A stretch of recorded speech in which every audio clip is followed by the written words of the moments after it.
Hello everyone, it's Chelsea again. So I wanted to show you how to be able to turn on the laptop and connect it to the projectors in the Pacific Room, just because it's probably going to be something that comes up for an event that I might not be around for, or that student building managers might not be available for. So what you're going to do is you're going to turn on the soundboard. Yes, you actually have to turn on the soundboard for the laptop to be able to connect.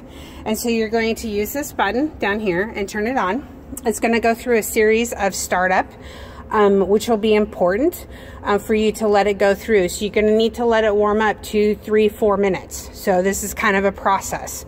While it's doing that, you're going to go up to the stage and you're going to turn on the speakers, because you'll need that to be turned on if folks have PowerPoints or YouTube videos or anything like that that they need to have sound coming through the speakers for. So you'll need to turn on the speakers.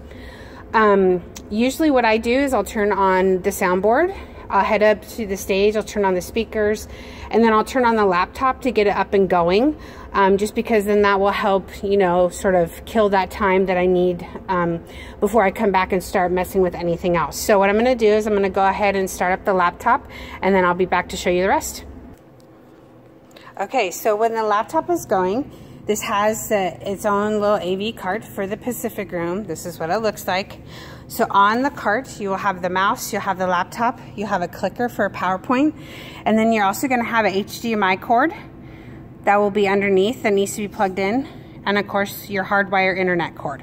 So the HDMI cord goes from the laptop and then runs to the back of the stage, and then there is a little input for an HDMI cord over here. When you have a hooked up well and whatnot, it will shine green, meaning that it's getting actual input information coming in from the laptop. Okay, now we'll go back to the soundboard. Okay, so now that we're back at the soundboard, what you're going to want to do in order to get the projectors to come on and work is you're going to want to hit the on button. So the display, you're going to hit on.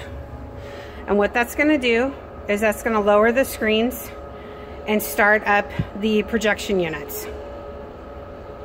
And while they're doing that, I'm actually going to show you where the window shade controls are, because you'll probably need to know that at some point, especially like for today. So there's the switch right back here on the wall. You just push down and then the window shades come down.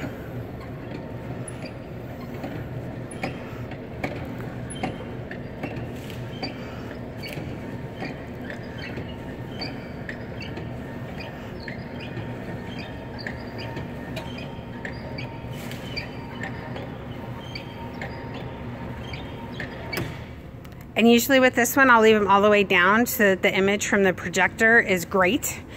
Sometimes I will also turn down the lights that are on the soffit, which are actually shining on the screens right now. So let me show you. Let me show you how to dim the lights for when they shine on the screens, because sometimes that happens when you use the wall controls.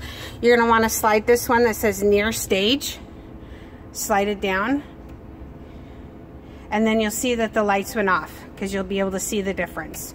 And so when I know that a projection unit is going to be used, I'll make sure that those are off.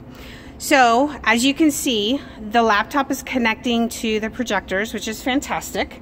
But we can also make sure that that's the case by pushing where it says laptop here, by pushing that button. That makes it to where we make sure that it's actually going to be doing that. We can also control the screens and stuff back here with the buttons, but we can also put the logo up. Like if we have a group that is kind of fiddling around with their laptop and they don't want folks seeing what's going on, we can push the logo button. And what that does is it puts the Western Oregon University logo up. And then when we don't want that up anymore, we just push logo again, and it returns back to what's being shown on the laptop. So We do have groups that actually use that. It's not very often, but just so that you are aware, just in case too, the projectors are showing the logo and you're like, what's going on? That's not what's on my laptop. It's probably because the logo button is either pushed on this back wall back here or is pushed on this bar here, which means that it'll need to be unselected. Okay? I think that's it. Okay, bye.